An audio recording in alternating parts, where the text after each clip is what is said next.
FIFA கால்பந்து உலகக்கோப்பையில round of 32 திங்கட்கிழமை தொடங்குச்சு.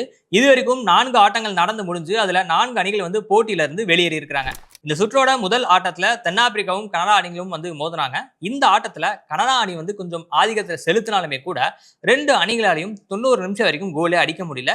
கூடுதலா வழங்கப்பட்ட 5 நிமிஷத்துல கூட 2வது நிமிஷத்துல தான் கனடா முதல் கோல் அடிச்சு இந்த ஆட்டத்துல ஒரு வழியா ஜெயிச்சிட்டாங்க. ரவுண்ட் ஆஃப் 16 சுற்றுக்கு கனடா வெற்றிகரமா தகுதி பெற தென்னாப்பிரிக்கா அணி இந்த போட்டியில இருந்தே வெளியேறிட்டாங்க. இதுக்கப்புறமா 2வது நடைபெற்ற ஆட்டத்துல பிரேசிலும் ஜப்பானும் ஹோஸ்டன் மைதானத்துல விளையாண்டாங்க. இந்த ஆட்டத்தோட 29வது நிமிஷத்துல ஜப்பான் வீரர் சனோ ஒரு கோல் அடிக்க பிரேசில் நெருக்கடிக்குள்ளாச்சு. முதல் பாதி ஆட்டத்துல ஜப்பான் முன்னிலையில தான் இருந்தாங்க.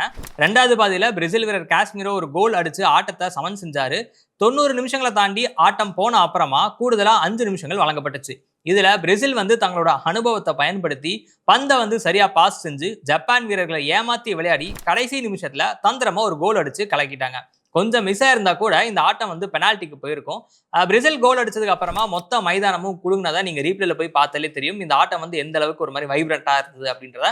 ஸோ ஒரு வழியா பிரேசில் அடுத்த சுற்றுக்கு போக நம்ம ஜப்பான் போட்டியில இருந்து வெளியேறிட்டாங்க. அதனால நம்ம என்ன சொல்லலாம்னா வழக்கம் போல சொல்ற மாதிரி ஜப்பான் நம்மளோட இதயத்தை வென்றுட்டாங்க அப்படின்னே சொல்லலாம்.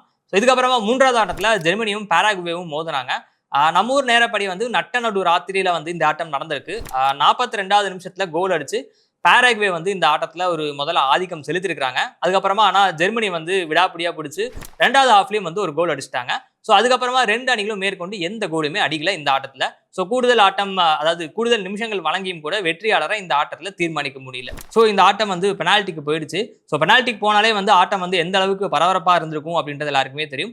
ஸோ பெனால்டியில கூட என்ன பண்ணாங்கன்னா பாராகுவே 4-3 அப்படின்ற கோல்ல ஜெயிச்சு முடிச்சிட்டாங்க. ஸோ இந்த ஆட்டத்துல ஒப்பீட்டு அளவுல வலிமையான அணின்ற பெயருக்கு ஏற்ப ஒரு மாதிரி கட்டுப்பாட்டோட தான் ஜெர்மனி விளையாண்டாங்க.